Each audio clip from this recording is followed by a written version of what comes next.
Bismillahirrahmanirrahim.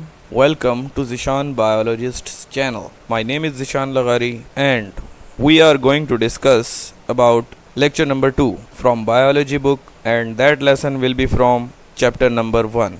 Today our topic of discussion is level of biological organization, यानी कि दर्जात, और हम इन लेवल्स ऑफ बायोलॉजिकल ऑर्गेनाइजेशन को पढ़ेंगे किसके हवाले से? According to humans. For example, अगर ह्यूमन बॉडी कंसीडर की जाए एज ए बिल्डिंग, कि बिल्डिंग ब्रिक्स यानी ईंटों से मिलकर बनी है, यानी पूरी जो बिल्डिंग ऑर्गेनाइज हुई है उसका जो स्मॉलेस्ट यूनिट है वो क्या है? ब्रिक्स हैं, ईंटें हैं. इसी तरह से ह्यूमन बॉडी वो स्मॉलेस्ट यूनिट्स जिनसे मिलकर बनी होगी, उसमें सबसे पहला लेवल हम पढ़ेंगे सब एटॉमिक एंड एटॉमिक लेवल, यानी कि सब एटॉमिक पार्टिकल्स, इलेक्ट्रॉन, प्रोटॉन और न्यूट्रॉन असेंबल होंगे, ऑर्गेनाइज होकर एटम बनाएंगे, एटम्स ऑर्गेनाइज होकर मॉलिक्यूल, एंड देन हम उसको कहाँ तक स्टडी करेंगे? ऑर्गेनिज्म लेवल तक, जहाँ तक होल ऑर्गेनिज्म जो है वो ऑर्गेनाइज होता है. इसको समझने के लिए हम देख सकते हैं कि नेचुरली अकरिंग एलिमेंट्स वो कितने किस्म के हैं? 92.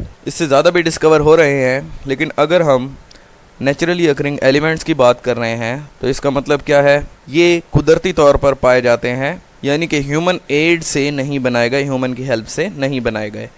और उसके बाद अगर हम एलिमेंट्स की बात कर रहे हैं तो हमने स्टडी करना था सबसे पहला लेवल सब एटॉमिक एंड एटॉमिक लेवल. ये एलिमेंट्स जो हैं सिनोनिम्स हैं, एलिमेंट्स और एटम्स आपस में क्या है? सिनोनिम्स. यानी कि अगर हम एलिमेंट्स की बात कर रहे हैं तो इसका मतलब हम एटम्स की बात कर रहे हैं. और एटम्स क्या होते हैं? द स्मॉलेस्ट पार्टिकल, किसी भी मादे का सबसे छोटा हिस्सा. फॉर एग्ज़ाम्पल, अगर हम एप्पल की बात कर रहे हैं, उसको हम कट करते जाएं तो वो अगर इतने छोटे हिस्सों में तकसीम हो जाएगा कि मज़ीद उन छोटे हिस्सों को तकसीम करना पॉसिबल नहीं होगा, तो वो सबसे छोटे हिस्से जो हैं क्या कहलाएंगे? एटम कहलाएंगे. इसी तरह से हम देख सकते हैं 92 नेचुरली अकरिंग एलिमेंट्स की अगर हम यहाँ पर बात कर रहे हैं, वैसे मैंने बताया है इससे ज़्यादा भी डिस्कवर हो रहे हैं. और इन 92 में से अगर हम कहें कि 16 जो हैं बायो एलिमेंट्स हैं जिनसे ज़िंदा जानदारों के अजसाम बनते हैं, और इन 16 में से भी जो 6 बायो एलिमेंट्स होंगे form 99% of the total mass. 6 bio elements human body का 99% जो है हिस्सा बनाएंगे. और वो कौन कौन से 6 एलिमेंट्स होंगे? 6 बायो एलिमेंट्स. उनमें सबसे पहले नंबर पर हम कहते हैं ऑक्सीजन, जो कि ह्यूमन बॉडी में 65% मौजूद होगी. Carbon 18%, hydrogen 10%, nitrogen 3, calcium 2 and phosphorus 1%. ये 6 बायो एलिमेंट्स हैं, इनको आपने याद रखना है. Oxygen, carbon, hydrogen, nitrogen, calcium and phosphorus, जिनसे मिलकर 99% हिस्सा बनता है किसका? ह्यूमन बॉडी का. 16 में से 6 बायो एलिमेंट्स तो हमने देख लिए. अब हम देखते हैं बाकी जो 10 बायो एलिमेंट्स हैं वो कौन कौन से हैं जो ह्यूमन बॉडी का 1% हिस्सा बना रहे हैं. सबसे पहले नंबर पर पोटाशियम है, जिससे 0.3% जो है हम कह सकते हैं ह्यूमन बॉडी का हिस्सा बन रहा है. उसके बाद सल्फ़र, जो कि 0.25% ह्यूमन बॉडी का हिस्सा बनेगा. क्लोरीन से 0.15% ह्यूमन बॉडी का हिस्सा बनेगा. इसी तरह से sodium, magnesium, iron, copper, manganese, zinc और आयोडीन. यहाँ पर ये 10 बायो एलिमेंट्स हैं. और कॉपर, मैंगनीज, जिंक और आयोडीन जो है इनसे हम कहेंगे ट्रेस अमाउंट में मौजूद हैं, यानी कि थोड़ी बहुत मिकदार में कॉपर, मैंगनीज और जिंक मौजूद हैं. इनका कंट्रीब्यूशन बॉडी की फॉर्मेशन में ज़्यादा नहीं होगा, ये थोड़ी बहुत मिकदार में मौजूद होंगे. अब हम बात करेंगे सबसे पहले एटॉमिक एंड सब एटॉमिक लेवल की, जिसमें हम देख सकते हैं all living and non living matter is formed of simple units called atoms and सब एटॉमिक पार्टिकल्स. यानी कि तमाम जिंदा और गैर जानदार नॉन लिविंग मैटर बना होगा किससे? सादा तरीन यूनिट्स से, जिनको हम कहेंगे एटम्स और सब एटॉमिक पार्टिकल्स. सब एटॉमिक पार्टिकल्स कौन से हैं? Proton, electron and neutron. इसको हम एक डायग्राम के ज़रिए देख लेते हैं.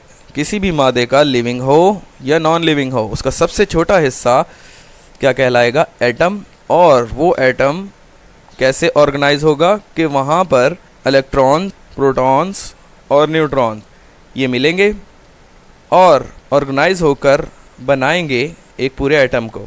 ये पूरा आपके सामने जो स्ट्रक्चर है ये क्या है? एटम का स्ट्रक्चर है. और इसमें ये जो प्रोटॉन, न्यूट्रॉन और ये इलेक्ट्रॉन जो हैं, ये क्या हैं? सब एटॉमिक पार्टिकल्स हैं।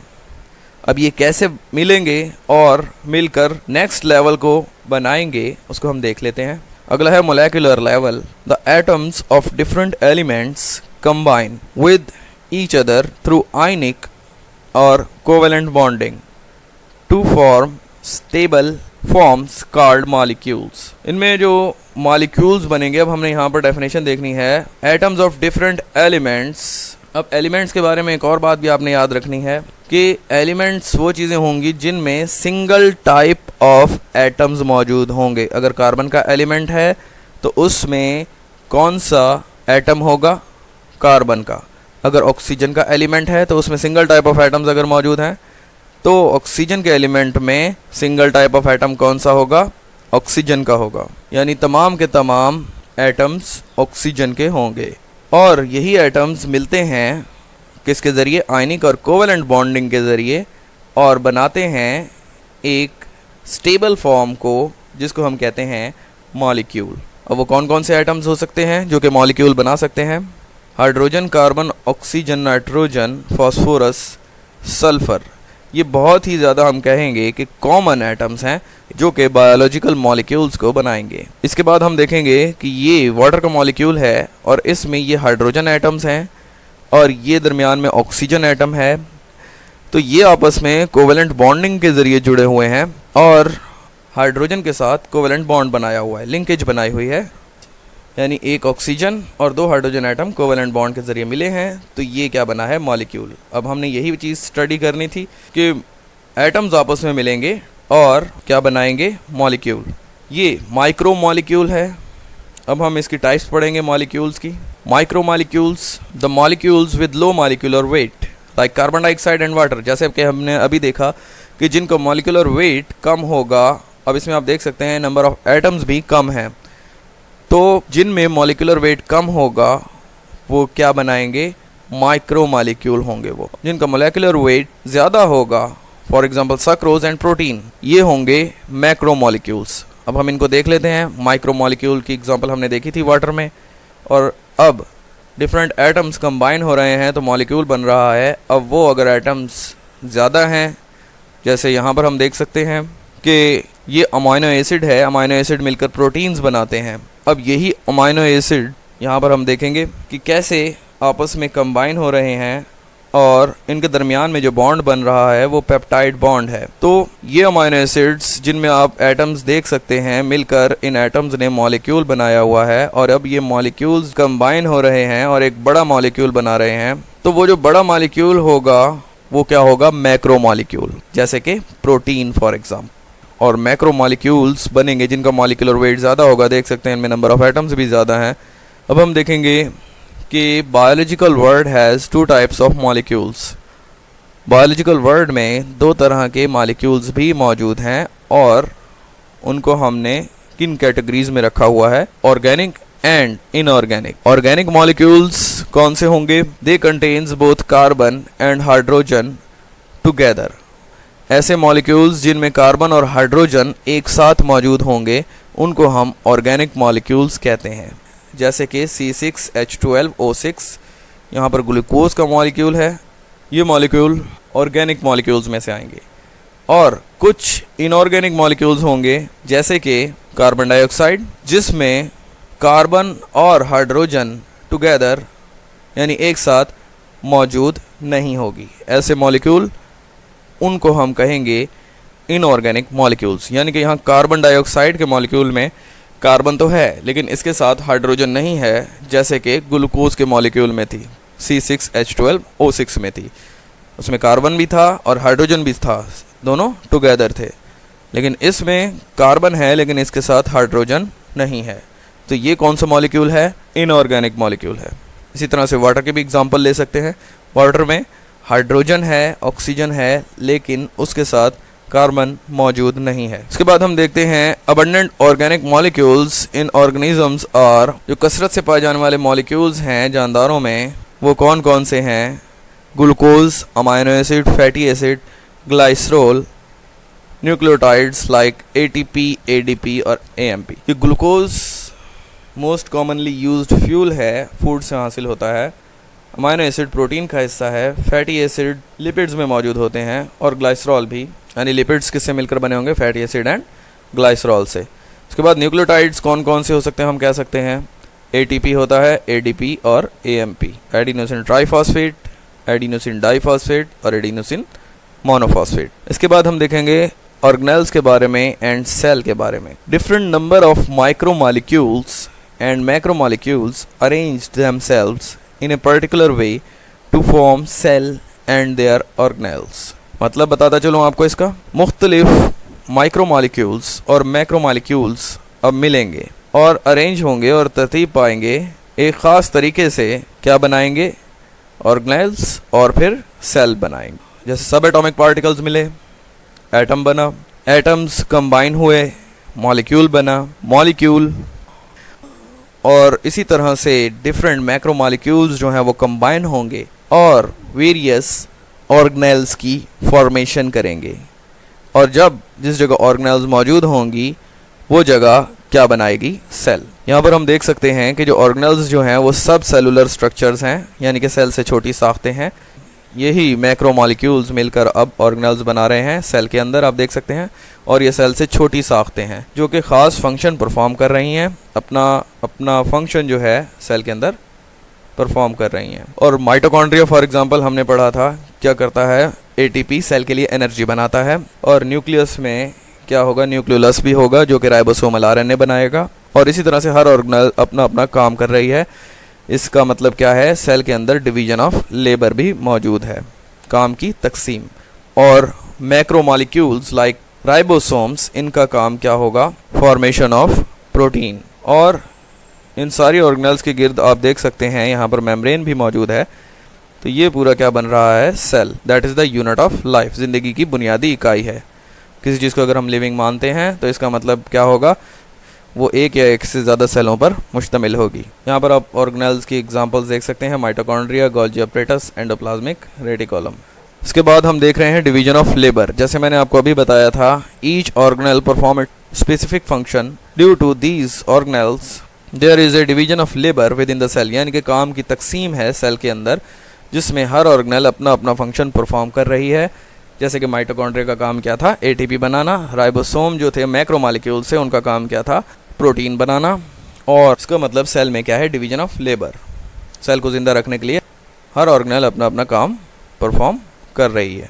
इसके बाद देखेंगे classification on the basis of organelles. Organelles की बुनियाद पर हमने सेलों को दो हिस्सों में तकसीम किया हुआ है, एक प्रोकैरियोटिक सेल और दूसरा यूकैरियोटिक सेल। हम यहाँ पर देख सकते हैं यूकैरियोटिक सेल ऐसे होंगे जिनमें ऑर्गेनेल्स मौजूद होंगी जो कि मेम्ब्रेन बाउंडेड होंगी, इनके गिर्द मेम्ब्रेन होगी। जैसे माइटोकॉन्ड्रिया है, न्यूक्लियस जो है इसके गिर्द भी मेम्ब्रेन है। और एंडोप्लाज्मिक रेटिकुलम आप देख सकते हैं। यहाँ पर प्रोकैरियोटिक सेल के अंदर ऐसे ऑर्गेनेल्स कोई नहीं होगी जिसके गिर्द मेम्ब्रेन हो। यहाँ पर इसका जेनेटिक मटीरियल साइटोप्लाज्म में मौजूद है। और यूकैरियोटिक सेल जो होगा उसमें न्यूक्लियस देख सकते हैं कि मेम्ब्रेन है और इसके अंदर जो है क्रोमैटन या फिर हेरिडिटी मटीरियल मौजूद होगा।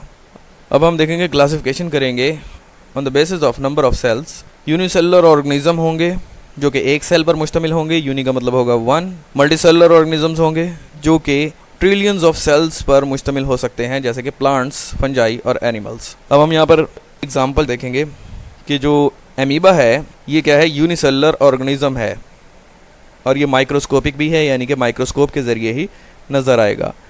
इस यूनिसेलुलर ऑर्गेनिज्म के अंदर हम देख सकते हैं वेरियस स्ट्रक्चर्स मौजूद हैं जो कि इसको ज़िंदा रखने के लिए ये ऑर्गेनेल्स जो हैं ये अपने अपने फंक्शन परफॉर्म कर रही हैं। और ये ऑर्गेनिज्म सिंगल सेल पर मुश्तमिल है, यानी कि इसकी होल लाइफ कंसिस्ट करती है ऑन ए सिंगल सेल। अभी तक हमने देखा कि मॉलिक्यूल्स मिले और माइक्रो एंड मैक्रो मॉलिक्यूल्स बने, मैक्रो मॉलिक्यूल्स मिले, ऑर्गेनेल्स और सेल बना। और सिमिलर सेल्स अब मिलेंगे तो वो क्या बनाएंगे, टिश्यू बनाएंगे। अब हम देख सकते हैं टिश्यू लेवल को, जिसमें मल्टीसेलुलर एनिमल्स एंड प्लांट्स, उसमें एक ही तरह के सेल्स का ग्रो, एक ही तरह का फंक्शन परफॉर्म कर रहा होगा। Similar sales performing similar function, वो क्या बना रहे हैं, टिश्यूज़। अब हम सेल लेवल से आगे की बात करें कि सेल्स अब सिमिलर मिलेंगे तो टिश्यू बनेगा। और उसके बाद इसकी एग्जांपल है मसल टिश्यू, जिनका काम क्या होगा, they are specialised for contraction, यानी कि उनका काम सिकुड़ना होगा, और ये कॉन्ट्रैक्शन के जरिए क्या करेंगे, मूवमेंट प्रोड्यूस करेंगे। इसकी एग्जांपल हम देख सकते हैं कि जो मसल टिश्यूज़ हैं ये इलोंगेटेड सेल से मिलकर बने हैं, और ये इलोंगेटेड सेल्स आप देख रहे हैं मसल बंडल बना रहे हैं, और ये स्केलेटल सिस्टम के साथ मिलकर अब क्या होगा, मूवमेंट प्रोड्यूस करेंगे। और जैसे ये मूवमेंट प्रोड्यूस करेंगे हम कह सकते हैं कि ये अपना फंक्शन परफॉर्म कर रहे हैं। सिमिलर सेल्स हैं, इलोंगेटेड हैं, बहुत सारे सेल इकट्ठे हुए तो क्या बना, टिश्यू। और कॉन्ट्रैक्शन के ज़रिए इन्होंने मूवमेंट प्रोड्यूस की, यानी कि तमाम के तमाम सेल्स का काम क्या है, फंक्शन क्या है, कॉन्ट्रैक्ट करना इन मसल सेल्स का। और उसके बाद हम छोटी सी एग्जांपल ग्लैंडुलर टिश्यूज़ की भी ले सकते हैं कि जिसका काम होता है सिक्रीशन, यानी कि रतूबतें खारिज करना। इसकी एग्जांपल हम आगे समझेंगे। उसके बाद है organ and organ system level. पहले हमने पढ़ा टिश्यू लेवल को, similar sales performing similar function था। अब अगर डिफरेंट टिश्यूज़ कंबाइन होंगे, अब यहाँ पर आपने थोड़ा सा चेंजिंग करनी है कि different tissues having related function, यानी जो सिमिलर सेल से बनने वाली चीज़ें थीं वो क्या थे, टिश्यूज़ थे, और अब डिफरेंट टिश्यूज़ जो हैं वो आपस में मिलजुल कर काम करेंगे और एक ऑर्गन को ऑर्गेनाइज करेंगे, यानी कि ऑर्गन बनाएंगे। जैसे कि स्टोमिक, हम यहाँ पर एग्जांपल देख सकते हैं कि स्टोमिक है, स्टोमिक के अंदर यहाँ पर स्मूथ मसल्स मौजूद हैं। मैंने आपको बताया था कि मसल सेल्स क्या कर रहे हैं, अपना काम, जैसे कि कॉन्ट्रैक्शन, और कॉन्ट्रैक्शन के ज़रिए स्टोमिक वाल्स की मूवमेंट जो है उसकी वजह बनेंगे। लेकिन इस स्टोमिक वाल्स की मूवमेंट क्यों होगी, स्मूथ मसल्स के ज़रिए, जब स्टोमिक के अंदर फूड मौजूद होगा, और उस फूड को डाइजेस्ट करने के लिए जो कॉल्यूमनर एपिथेलियल सेल्स यहाँ पर नज़र आ रहे हैं, यानी कि ये ग्लैंडुलर टिश्यूज़ बना रहे हैं। ये सेल्स सिमिलर सेल्स मिल रहे हैं और ग्लैंडुलर टिश्यू बना रहे हैं, और ये सिक्रीशंस खारिज करेंगे, जो सिक्रीशंस, जो रतूबतें मिक्स होंगी फूड के साथ। लेकिन वो मिक्स किसकी मदद से होंगी, जब स्टोमिक वाल्स की मूवमेंट होगी। यानी कि इन दोनों की अगर हम एग्जांपल यहाँ पर देखें तो मसल टिश्यूज़ ने कॉन्ट्रैक्शन के ज़रिए और ग्लैंडुलर टिश्यूज़ ने एपिथेलियल, कॉलुमिनर एपिथेलियल जो ग्लैंडुलर टिश्यूज़ हैं उन्होंने रतूबतें खारिज की, जिससे वो सिक्रीशंस फूड के साथ मिक्स हो गई, फर्स्ट मूवमेंट के ज़रिए ऑफ स्टोमिक वाल्स, और फूड को डाइजेस्ट होने में हेल्प मिली। तो दो तरह के टिश्यूज़, डिफरेंट टिश्यूज़ आपस में कंबाइन हुए और उन्होंने रिलेटेड फंक्शन परफॉर्म किया, जिसको हम कहते हैं फूड की डाइजेशन, रिलेटेड फंक्शन। तो जिस जगह ये सब प्रोसीजर हो रहा है, अब ये चीज़ क्या बन रही है, ऑर्गन, दैट इज़ स्टोमिक, और रिलेटेड फंक्शन क्या है इन दोनों टिश्यूज़ का, डाइजेशन। इसके बाद हम देखेंगे different organs having related functions. अब यहाँ पर डिफरेंट टिश्यूज़ मिले थे तो ऑर्गन बना था, अब डिफरेंट ऑर्गन्स मिलजुल कर एक ही काम कर रहे हैं। जैसे डिफरेंट टिश्यूज़ ने मिलजुल कर एक ही काम किया था डाइजेशन का, उसी तरह से डिफरेंट ऑर्गन्स अब मिलेंगे और एक ही काम करेंगे, एक ही तरह का काम परफॉर्म करेंगे, रिलेटेड फंक्शन परफॉर्म करेंगे। उनको हम कहेंगे वो बना रहे हैं ऑर्गन सिस्टम। इसकी एग्जांपल को समझने के लिए हम देख लेते हैं कि यहाँ पर आपको ऑर्गन सिस्टम नज़र आ रहा है, जिसमें लीवर है, यहाँ पर गाल ब्लैडर है, ये ग्रीन आपको शो किया गया है, यहाँ पर गाल ब्लैडर है, और उसके बाद आगे स्मॉल इंटेस्टाइन है, और इस साइड पर लार्ज इंटेस्टाइन है। ये सारी की सारी चीज़ें जो हैं, स्मॉल इंटेस्टाइन, स्टोमिक, और यहाँ पर गाल ब्लैडर जिसमें से बाइल सिक्रीट होगा और वो लिपिड्स की डाइजेशन में हेल्पफुल होगा। तो ये सारी की सारी चीज़ें मिलजुल कर रिलेटेड फंक्शन परफॉर्म कर रही हैं, यानी मिलजुल कर एक ही काम परफॉर्म कर रही हैं, जिसको हम कहते हैं डाइजेशन का। और डाइजेशन के अमल में इतने ज़्यादा ऑर्गन्स अगर मौजूद हैं, डिफरेंट ऑर्गन्स मौजूद हैं, तो ये सारा का सारा बना रहे हैं ऑर्गन सिस्टम लेवल। अब शुरू से एक समझाता चलूँ यहाँ पर कि सब एटॉमिक पार्टिकल्स में इलेक्ट्रॉन, प्रोटॉन और न्यूट्रॉन ऑर्गेनाइज होकर उन्होंने एटम बनाया, एटम्स ने ऑर्गेनाइज होकर मॉलिक्यूलर लेवल बनाया। अब मॉलिक्यूल्स जो थे उन्होंने मिलकर मैक्रो मॉलिक्यूल्स मिलकर ऑर्गेनेल्स बनाएंगे। जैसे यहाँ पर माइटोकॉन्ड्रिया आपको नज़र आ रहा है, और जिस जगह ऑर्गेनेल्स मौजूद हैं वो जगह क्या कहलाएगी, सेल। और सिमिलर सेल्स मिले थे तो क्या बना था, टिश्यू।